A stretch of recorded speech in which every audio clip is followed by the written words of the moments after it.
we're literally rolling up our sleeves and getting into it with this episode. So we will get to the heart of the vegan controversy.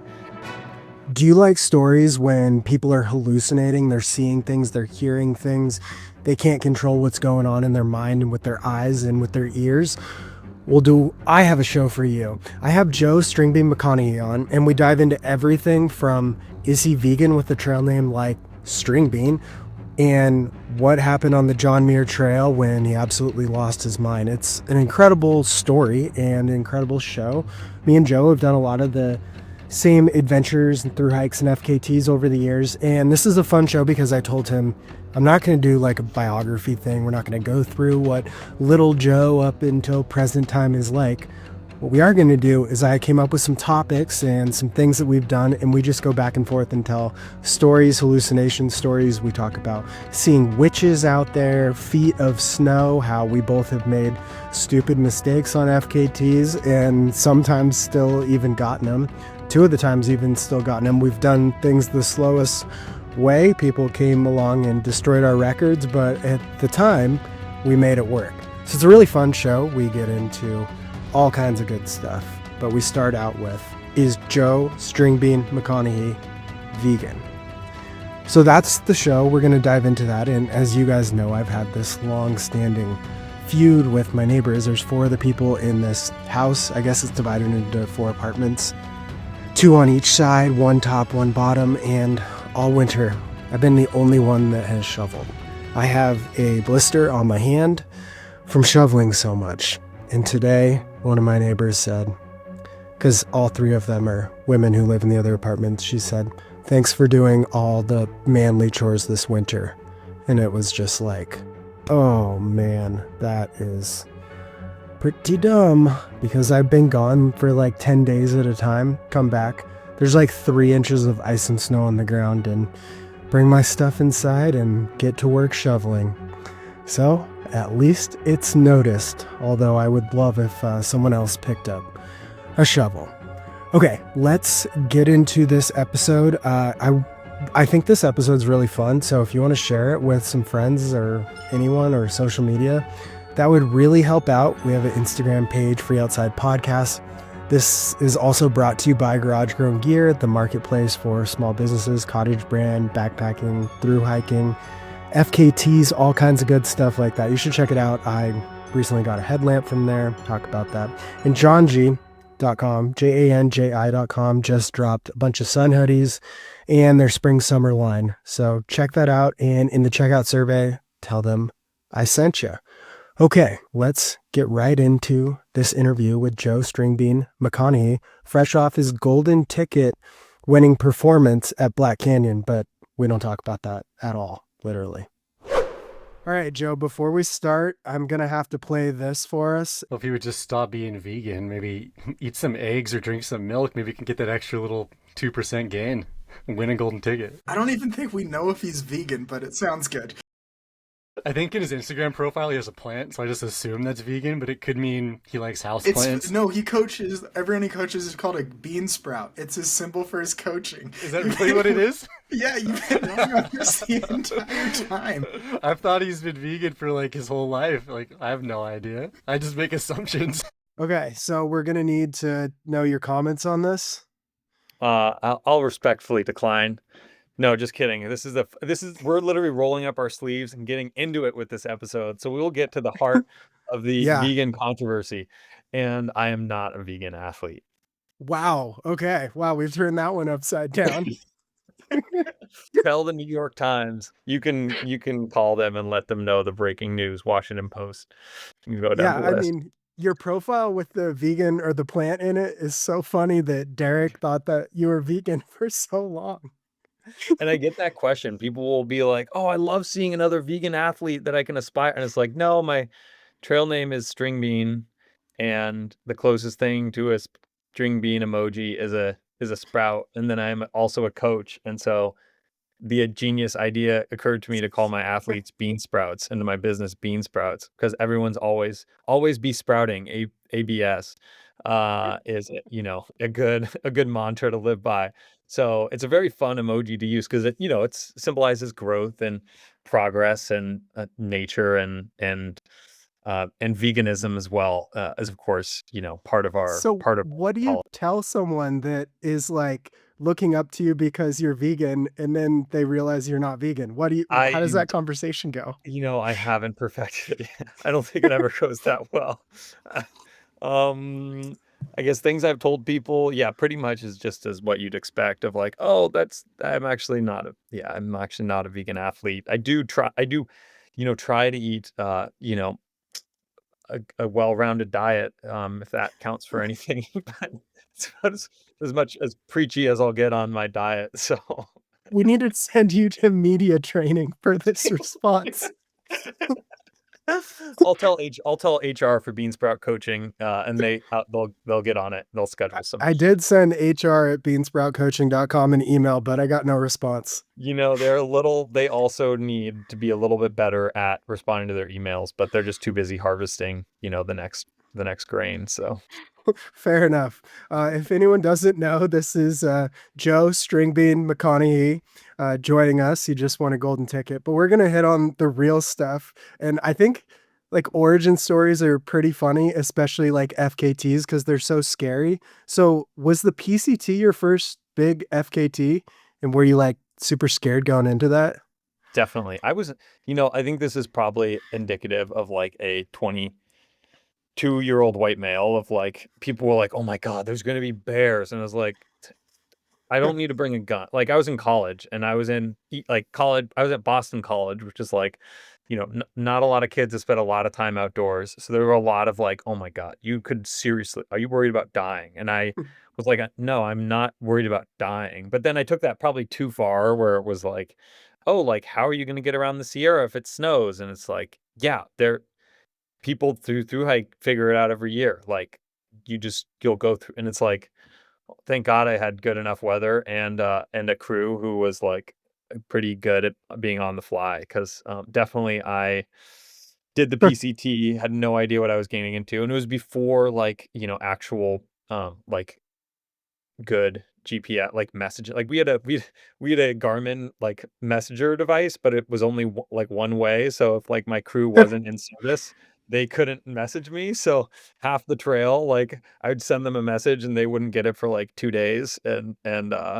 So anyway, there were a lot of things that I was not scared going into it. I probably had too much confidence, and then looking back on it, I'm like, oh my God, I thank God, that the gods have shined upon us and granted us passage. Totally. Yeah. I think the big one for me, first like true FKT, I was going for the FKT, I think was the Arizona Trail. And I didn't think to check on like snow on the North Rim. So, so I Really? You just, didn't? What an idiot, Jeff. Who wouldn't think to check for snow on the so I just north wanted rim to of the bring Grand up, you Canyon? did the same thing. And I think you did it after me. How did you not know? This is when we can't put our faith in technology because I put my faith in technology. The only person who was real with me was Versteeg because Versteeg had done it, and Versteeg was like a very gracious previous FKT holder where he'd done the trail. I think he knew that there was some room underneath it, but he's like, "Dude, just make sure you understand what the snow on the North Rim is like." And I was like, "Yeah, I think I've talked to some people. I think I'll be fine." And then and other people had been around the same time I had been, so I just was like, same thing. Other people had figured it out, so I'll be fine. But of course, what I didn't realize was that there's no like SnowTel sensors on the North Rim, and there's like weather, like snow modeling that goes Mhm. on, and I trusted the snow modeling data, which was it told me that we literally got to the north rim of the Grand Canyon, and there was like I was with Whit, and we literally got water from a melting like just mound of ice on the side of a road, and we like refilled our water off of snow runoff, and then immediately went into like you know 2 foot snow, and we're like, oh, but Gaia says there's not supposed to be snow here. It said the snow cleared 2 days ago. And then and so we didn't really realize it until we were literally knee deep.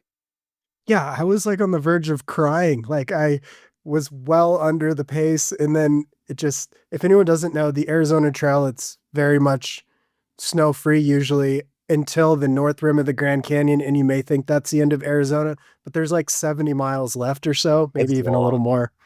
And What was your snow experience like? Because I was actually curious because I've heard other accounts, but like, didn't you like, weren't you able to like, you didn't punch through that bad, did you? Or like, how bad uh, was it? it wasn't every step for sure. Maybe it was like 1 out of 20, but it was like the barely raise your foot and almost ski across it most of the time. Mm, So it was that type of thing. what? But yeah, and it was very much by the day or by the time of day too. It was, Yeah. but I How, had a like, huge buffer as far as the time I needed to get. So I was gonna be okay. It just got incredibly hard when you're mentally as drained as you're ever gonna be out there too. So that was the yeah. hardest part. Did you hit it when it was like, did you get night, morning, late afternoon into darkness? Like, did you spend a full day going over snow and kind of see it through a 24-hour cycle, or did you like Yeah, hit it I through a I little believe bit? it was one full day, and then the last maybe 18 to 24 hours, it was more patchy as I Yeah. got closer. So it cleared up a little, but it was like the horror in my head of like, man, I might be able to put in 24 hours, but I might only make it like 40 miles, and that's not The good. final push. 24 straight hours doing, yeah. Let me see if I can remember my math. I think we did. Oh, well, my math's gonna be off. I think we did something like 16 miles in 12 hours or something, and we're like, that's just like not that's like not an impossible feat, and then still went Yeah, back up. But it is pretty funny the parallel we've had on some of these things. Like everyone who destroys our records does it in the fall, but we went in the spring. we had a great freaking time. Everyone who does the JMT could do it the fastest Nobo, but we do it Sobo. Exactly the same thing. We chose the slowest way to do both of these. All right, Mm, let's jump over to the John Muir Trail. Because yeah, we are a little bit connected on this one too. that's So true. yeah, how when did you decide you wanted to go for it? Because it was always the one in my mind that was like scary. That looks so hard. Did you like watch Unsupported? Yeah, That I'm was what friends really, with well, Jason. Yeah. so this is actually what got me into it. Was I did the Pacific Crest Trail and I met Andrew Bentz and Handy Andy. Okay. They were like two of the last through hikers I met. Like I met them, basically they were like the fastest through hikers of the year. And so, at the very end of the trail, the last like 500 miles, I saw like five hikers and they were two of them. And they talked to my crew for a bit. They were super chill, super fun. And that's how I got hooked up with Palante. And and Andy went out and hiked the JMT after doing the PCT. Hmm. And I remember thinking like, that's the most badass thing out there. Like you just through hiked the entire PCT, and then he came back to do the JMT on something that, I mean, that was like Buzz and Peter's like FKT dream, right? It's like the OG original FKT that's like the perfect FKT, and then he beat all these like ultra runners like he didn't run a step, or at least I probably ran a little bit, but he basically went out and just hiked and slept like an hour a day and Hmm. broke the record by I think like 6 hours or something. It was maybe, yeah, it was a decent enough. It was a pretty good break, and that really put it on my radar in 2014, even like when as I was getting in before I even like really identified as like a trail runner or backpacker or really anything. I was just like a Yeah. shithead collegiate. Yeah. Yeah, I mean, I saw it when I through hiked the PCT at 20, and that's when like FKTs were only what like Anton could do, and you needed to be able to run with no shirt and no water to do these things. And the JMT, especially how Peter and Buzz, the originators of the FKT concept and world, kind of put it out there was it was the OG, and like Barkley finishers had failed at it or had gotten it, and like some of the biggest names in ultra running had gone after it, and it was like there's no way I could do this. But I Mhm. mean, then thank you, you went after it, and it was like I think I can do this. This guy's a schmuck. I can probably beat him. Yeah, man, you crushed him. It was really cool seeing. And people are always like, "You must have been pissed at Jeff." It's like it was honestly really cool. I honestly didn't think you had it because I was like, "Oh, he's so far ahead of me. There's no way he's not going to get it." But then around Whitney, you slowed down a little bit, and I was like, "Oh my God, his tracker, he slowed down enough, and the classic Whitney took its toll."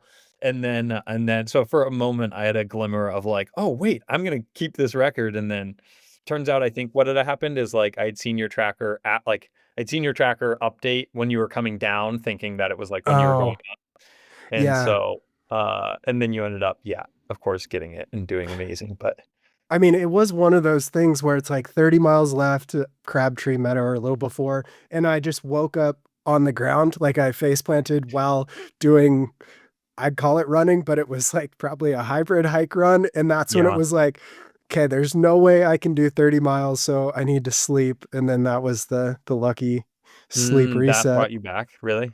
Yeah, just like 10 or 12 minutes. I don't even know what time existed back then, but it Yeah. was some little amount. And then it was like, those perfect workout days where you're doing like hills or something and it just feels like you're redlining, but you could do it forever. That's how I climbed Whitney. It was just like Wow. my heart will explode or I'm going to finish this thing. There's no in That's between. amazing.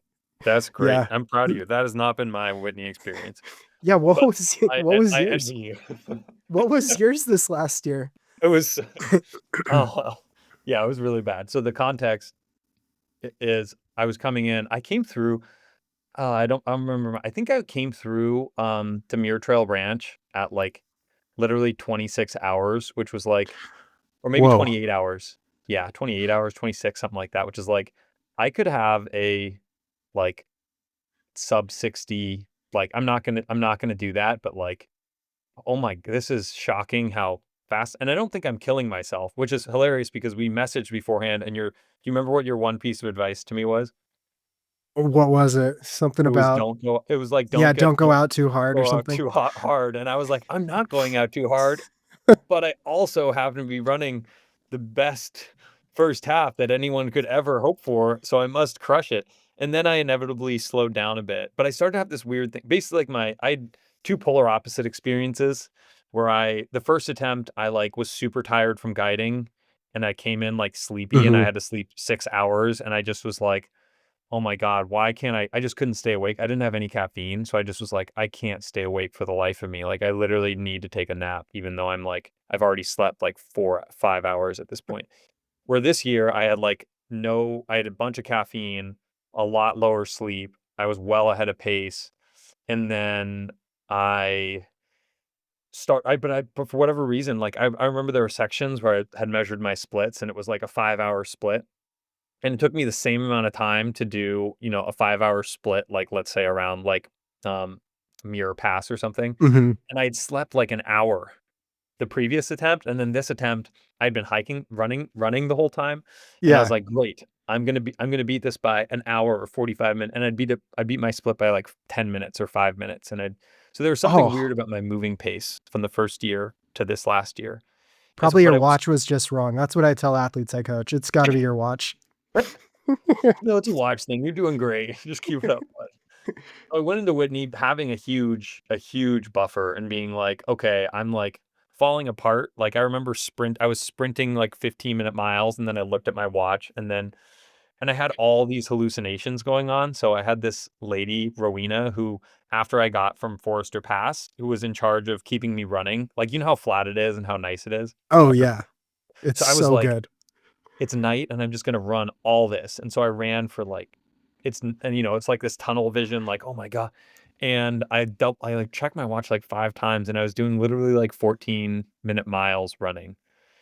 14 and Whew. 15-minute miles, which was like I'm exerting a lot and I'm barely moving. And then fell apart, came back, fell apart. Anyway, long story short, by the time I got to Whitney, I'd been like at death's door a little bit.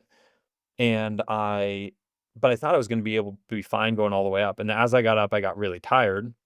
I had, like, a few hallucination. There was this, like, Japanese guy named Toy who was, like, helping me get up Whitney, and Toy I was like, "Toy, you need to lead," and so Toy's leading me up Whitney, and we're going, and Toy's like, "Dude, I'm so ti I'm really tired," and I'm like, "Okay, man, we can't sleep, though. We're, like, literally right here." So I took a nap, of course, like an idiot on Whitney, and that's With when toy. With with Toy, toy. yeah. So Toy and I woke up, and then Toy was like, "Dude, this is the way. There's, like, a high route, and then there's the actual trail. Like, the high route's gonna be faster to get to the top of Whitney." And I'm like, okay, sure. So we get off trail and just climb one of the random spires on the ridgeline. And I'm like, "Toy, I don't think this is how we get to the Whitney hut." Like, and then just then the sun started coming through and I was like, "Dude, I can see Whitney like over there. We're going the entirely wrong way." And then Toy was like, "Yeah, you know what? We actually just this didn't make any sense. Like, we just need to get back on trail." So we went back and then I realized like I wasn't gonna get the FKT, which wasn't true. Like, I still had a lot of time in the bank, but you just go through these headspace things. And so we go back and I just like sit on a rock and I'm like, man, this sucks that I'm not going to get the FKT. And then I got like a second wind and I had another guy who helped pull me along. He didn't have a name though, but yeah, he oh no, he did. Andre. Yeah, Andre is the real jerk of the whole story. So Andre does the same thing. We're like, dude, I think there's a high route to get to the top of Whitney. We get off trail. Doesn't make any sense. Get back on trail. And then finally we make our way to the top. And I'm like, okay, I have 3 hours to get down, which is like just enough to set the Yeah, FK. you could still make it. Yeah. So we're leaving and Andre is like, Joe, we're going down and your feet hurt really bad, but this is the deal. If you give me the watch, I'll go and finish the FKT for you, and then you can take as much time as you want down Whitney, and I'll just be there waiting in the parking lot for you, and we'll have gotten the FK. So I didn't give anyone my watch, but I metaphorically gave him my watch, and then he left. And then when that happened, my like brain shut off, and I entered like a totally different dimension where I like wasn't sure if I was real or doing the thing. And I ended up like as I all I needed to do was like I made it back to the main trail junction. And it's like all I needed to do was to go up on the ridge line, which is like a quarter mile, and then just Mhm. head down. It's so straightforward. And then on as I'm going down, another hallucination is like, "Hey, wouldn't it be sick if we went to that ridgeline right there?" So I got off trail another time and then just sat in this really, like, sketchy, tight ridgeline and needed to and, like, down climbed in it with, like, 3 points of contact, and then my hallucination Why? was like, "I'll meet you on the other side of the trail, and then we can finish the JMT." And so I sat there, I down climbed even further, and then I waited for my hallucination to show up, and I took a nap, and then when I woke up, I was like, "What the f like, what?"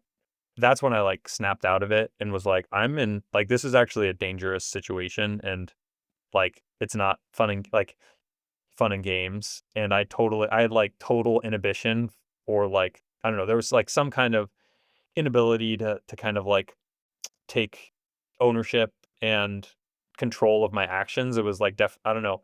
It was a really weird psychological experience. So I was actually pretty like to be perfectly honest, I was like kind of messed up after it because I realized I was like, that is a very dangerous situation. And the worst part is I was conscious and I was making decisions, but the decisions that I were making weren't like logical or grounded in reality. Yeah, no kidding. Especially just like waking up somewhere random after trying to climb some Yeah. peak for no reason. I was like, why am I like 500 feet from the trail in like, angle of repose, like Mount Whitney, like this just is like not a good. I was like kicking No. rocks down. I was like, if there are people like on the Mountaineers route, which I'm pretty sure the Mountaineers route didn't go there, but I was like, this is not this. There's a lot of reasons why this isn't good. Yeah, no kidding. But on a lighter note, there should be a production company that makes like recreations of like FKTs or Ultra Runners hallucinations. Like they should just recreate the stories. It would be so weird. It would be very weird, and I don't know if I need to totally relive the entire thing. But I would participate if they really asked. They asked kindly. Yeah. Are those like reoccurring characters that you've had? No, I never hallucinate. That's the weirdest part. Whoa. Like the most I've hallucinated was last year. I was like first time on the JMT, I had like a voice on my shoulder being like, "That's probably a bad decision," or "Why don't you rest here?" Like that's the most hallucination I've had mid-rate. Like I think I've only really had like auditory hallucinations prior. Yeah. I see a lot of witches. It's kind of weird, but a lot of witches, like every tree will turn into a witch, and the bigger the trees, the weirder it gets. Like I'll But be what type walking of witch is it? Is it are we talking like Wicked or Like maybe the ones when we Hogwarts? were kids that would Yeah. be like Halloween where they have like long stockings on, pointed boots, a big broomstick, and Yep. like their legs would be the boots and the stockings, and I'm like walking between their legs and they're just all standing there in like a huddle or just hanging out. And I don't know, it's really weird that it happened like really hard the first time on the Arizona Trail in that Hmm. section we already talked about of like the moon was out, the moon shadows, the witches were out, and it was like, Witch's Grove, holy, man. and it was just like, I got to get this thing done. I can't handle this for much longer. So, Feel like out of your mind at the time, or were you kind of just like, oh, this is a wild thing I'm seeing? yeah, it was the really healthy way to start hallucinating where you're like, Yeah. I know these aren't real, but they look real to me. So it's pretty weird. But yeah, when you get to the point where it's like auditory and visual, and then it's starting to convince yourself that they are like a huge part of the world, like your story, that's when things get really strange. Yeah.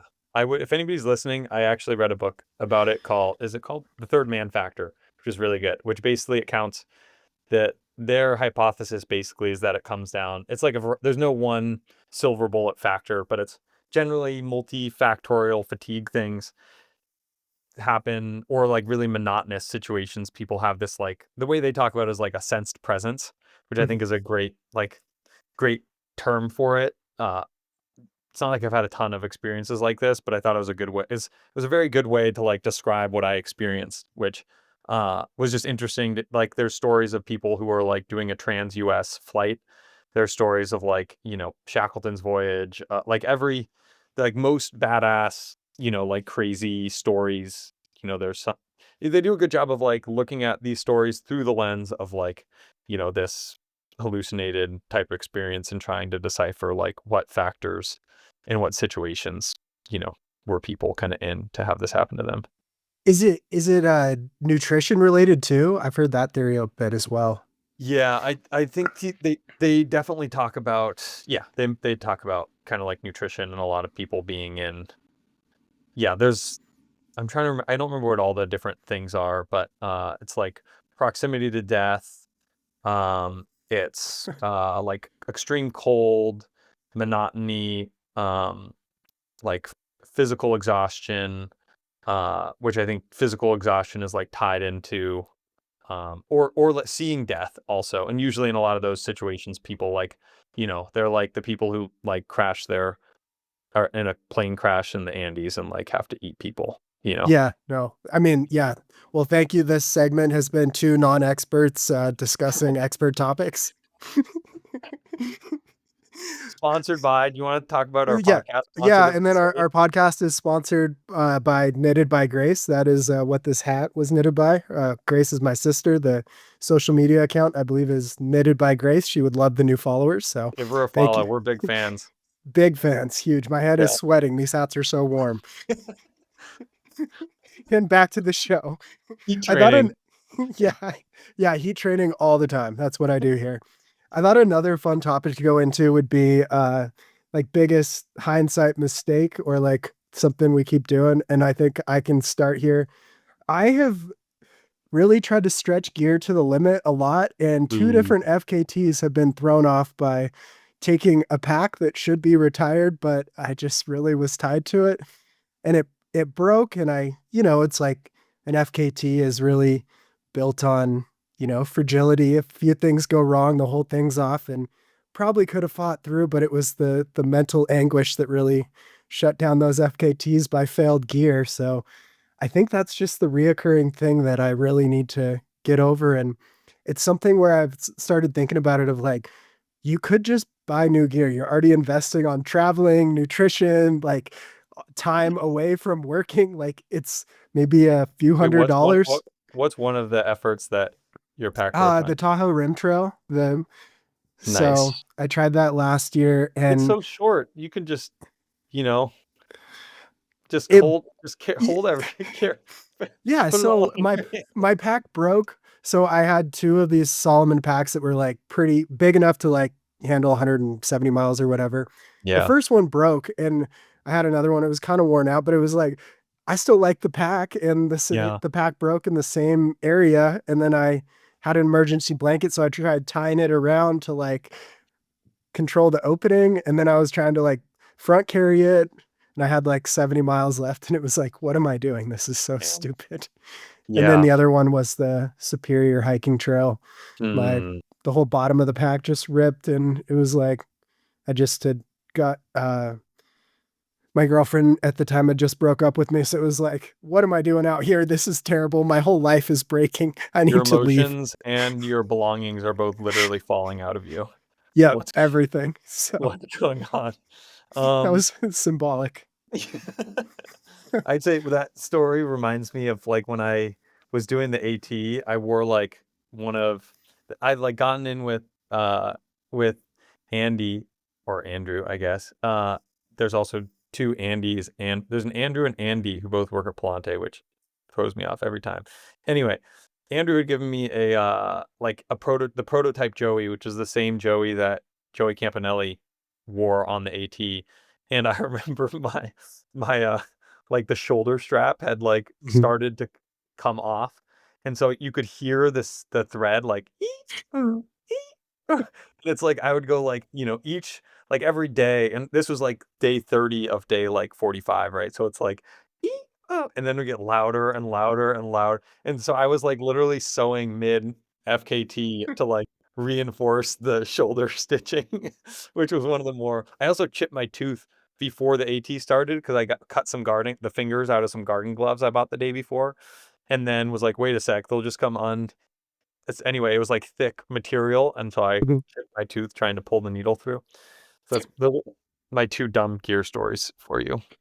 Yeah. I mean, are there any other things that keep coming up in like races either? Or things that Yeah. One of the funny ones, this is like a vindicated story, so maybe you're looking for a failure, but I'm going to give you, we want always talk about vindication? always Golden talk about ticket your holder. wins. Yeah. So I have never been able to burp. I don't know if you know Hmm. that fun fact about me, but I'm never able to burp. It's something called cricopharyngeal dysfunction. It's a real condition, so don't make fun of your friends who can't burp just because you think they're lame. Um, it's not a talent thing or an ability thing. It's just that, they don't have the genes for it. And really what it is you can get a Botox surgery. So like they go in, inject Botox, and it like releases your throat muscle. So all my ultra running career, I got the procedure like 2 years ago, 3 years Hmm. ago. My whole ultra running career, I just knew there would be multiple times where I would just have to vomit, regardless of the race, regardless of the distance. If I was running an ultra, I was going to throw up. And usually I would like, the trick is you can pull the trigger and you can release a lot of the gas. So I Yep. come to this inevitable like battle of wills of like, oh, I need to like force myself to gag so that I'll burp. But then if I do it too hard, then I throw up. Very healthy body relationship. Ultra running is a very healthy sport. So every race I do, I always get to like, some point where I'm half gagging myself, trying to release air in my stomach. And had a like, I don't know, yeah, probably 8 years of racing of like every race I do, that was the situation. Well, fast forward to Botox surgery in 2021, and I'm like, I'm going to be the king of trail. Like, no one can touch me because I can burp now. And then I proceeded to like, yeah, DNF at Barkley, DNF at Bandera, DNF at Javelina, like, I don't know, there was one or two more. Like, I had, like, a horrible, like, year and a half of, like, competition and racing, and so then I was super pissed because I was like, "I finally figured it out. I finally can burp, and here I am, like, can't even complete a race now," because I had an Achilles injury that kinda popped up. But then recently with Black Canyon, I proved to myself that, in fact, I can eat and run. So I'm finally vindicated from my Botox surgery procedure 3 years ago. Did you have to go back to the doctor and be like, can you take the Botox back out of me? This is not working. Dude, I didn't know what acid reflux is, and now I do. Which is a true story. I had to tell like Katie, my partner, has told me for years. She's like, "Oh my God, I just threw up in my mouth a little bit." And I always thought that was like a joke or like, hyperbole. And then I experienced throwing up in my mouth a little bit after eating dinner and was like, "Oh my God, Katie, I am so sorry. I've been gaslighting you for a year." I think it's a part of aging too, because when you're in like your 30s, it's like, wow, acid reflux. Ooh. Does not, yeah, I didn't know what omeprazole is, but I can walk you through all the, didn't know what Nexium is, but I can walk you through all the different ways. Yeah, totally. I mean, I think it's just a part of it. Now, welcome to the side that everyone's on. We can all burp, but we also get to taste our food a little worse a few Great hours later. burpers. Great burpers. Yeah. But I wanted to also hit on coaching too. How did you start coaching and get into that? And kind of how so did that after I build? ran the AT, I literally I worked kind of a day job in kind of like educational travel and sales. And so I literally had like a 60-day break for the AT, ran the AT, and then like went back to work 4 days later. And like I was like hobbled, and my boss was like, "What the hell?" Are you? Like I was like gaunt and like, had lost 20 pounds or whatever. And also was severely edemaed. So I'd gained all the weight back, but just in the terms of water weight. So anyway, Yeah. came back to work. Probably brain dead too, just useless at Yeah, work. oh my God. I just had I had emails from 60 days, so I just sat there and hit delete. Oh, anyway, so wait, I already just got sidetracked. What was your Yeah, question? how do you get to coaching from Oh, sitting yes, there okay. deleting emails complaining about your stapler? Yeah. Exactly. So I had someone who worked with Education First, the company I worked at, came up to me and was like, "I know who you are. You set the Appalachian Trail record. I want you to coach me running 100 miles." And I was like, "Oh my God. Like, I guess this guy really knows what he wants." And I don't really know how to do that, but I'll give it a go. Like, you sound enthusiastic. And then that started my coaching in 2017. And then I don't know, maybe like 5 months later, I was like, this is actually kind of fun. So then I just threw it out on Instagram. And then I just kept throwing little bits on Instagram where I was like, oh, I like having like, 3 to 7 athletes. That's sweet. And then, oh, I only have 2 athletes. I'll like put another thing out. And then in 2019, it started to ramp up a little bit more, and then I conveniently got laid off in 2020, with COVID. Nice. Yeah. Dude, I got, like, severance and was like, "I guess I'll just try to be a full-time coach," and that was, like, the next jump in, like, "Oh, this is, like, my identity and how I make money," as opposed to, "Oh, this is a really nice thing that I do on the side that's kind of like you know, for funsies." Yeah. Was it weird or was it hard starting out coaching? Because I don't know. It was, yeah, I think I coached like two or three athletes to start for like a few months. And I'm so glad I did because could like Oh, put way more hourly effort than I was getting paid. But it was like, I got to learn some of these questions along with them. Just that I've never thought yeah. of some of the things they come up with. It's a hard thing to learn. I mean, it's like the education piece and the systems piece, right? Because I have like a Google sheet, and the first athlete that I coached, that's one of the things I'm so super grateful for was this guy Ev was like, oh, like let's have this formatting and this coloring, and let's structure it this way, and let's have like a long-term plan. And I was like, okay, like this is great, like thanks, man. And so we over the course of probably like 3 years, I don't know, every like 6 months we'd make like a major update on that Excel spreadsheet, which I think was really good because I honestly like I use Training Peaks and Google Docs, but I like using Google Docs more. I like using Google Docs and Strava as like in combo. Um, and I'm really grateful because I think it gives you a little different kind of ownership. And but like the system took a while, and then yeah, the education piece. I mean, the education piece, I'm like still. I think nobody, no one ever gets it right.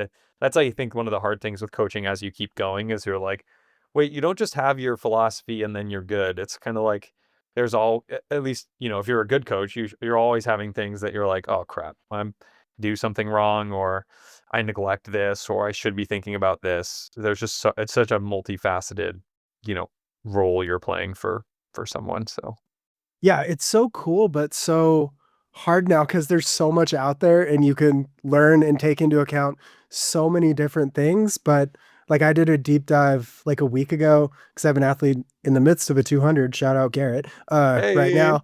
good luck. But Wait, what 200 is happening right now? Swami Shuffle out in like North Oh, Carolina. I've seen that. Yeah. Yeah.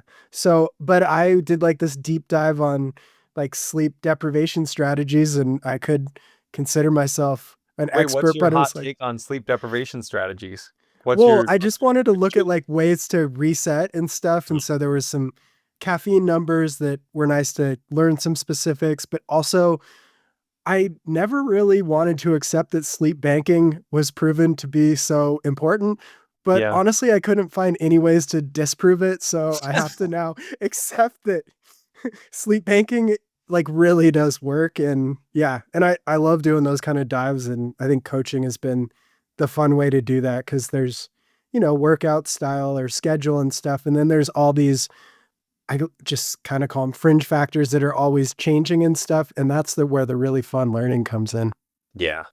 Yeah, it's fun learning and then it gets challenged, right? Like that's one of my favorite things is like anytime I work with someone on like a 200, I'm always like, this is what to do.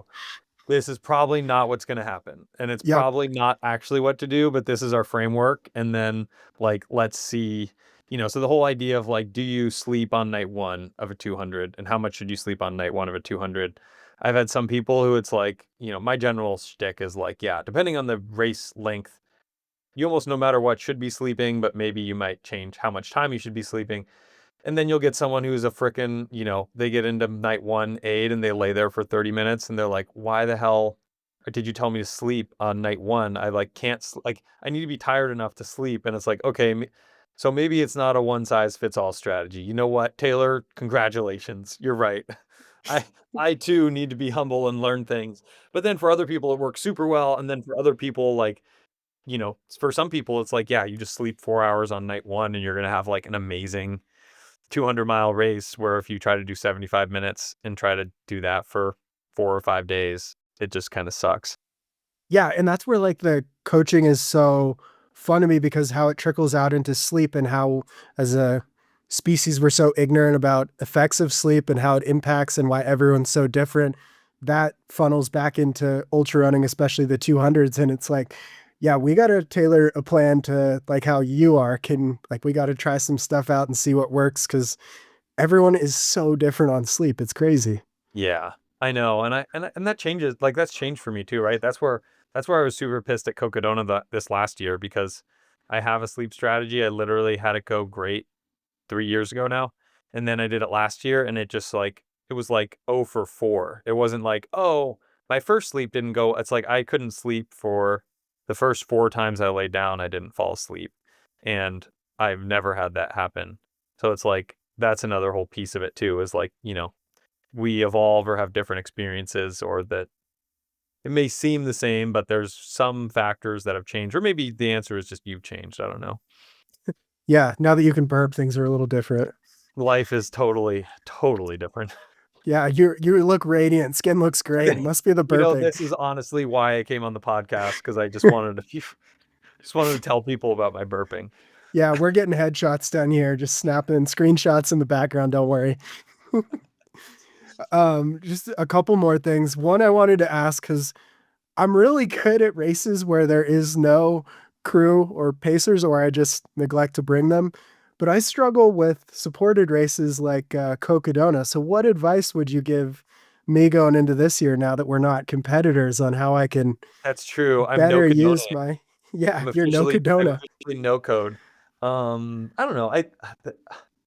Like having a really dialed crew is important. I think just having someone with experience goes a super long way, but that doesn't solve everything or necessarily gets you what you want to get. I'd say one of the biggest things for me is like be selfish. Like I think that's what somebody like when people struggle in race it like psychologically in races, like sometimes they don't realize it's because they don't want other people to have a bad experience or to let other people down.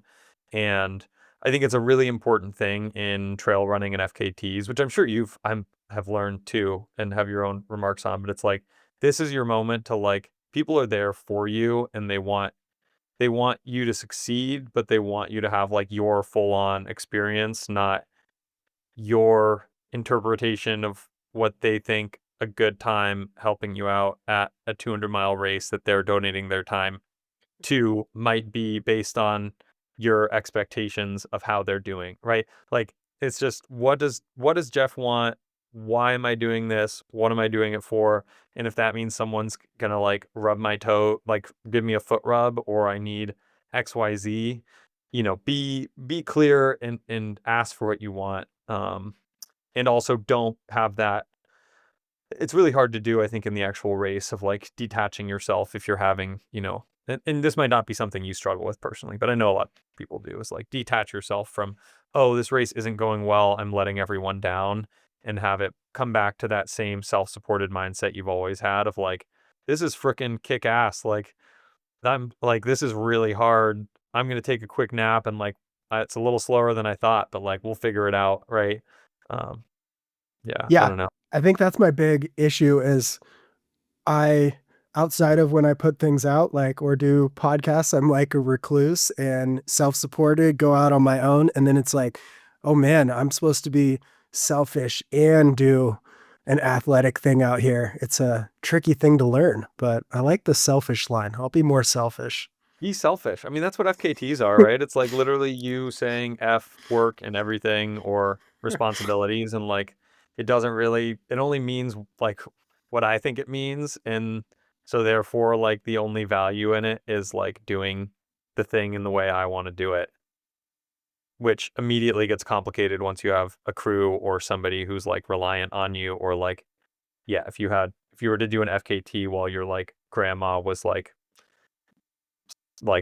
in hospice or something, right? It's like that those types of things really mess with people psychologically, that will crumble performance sometimes.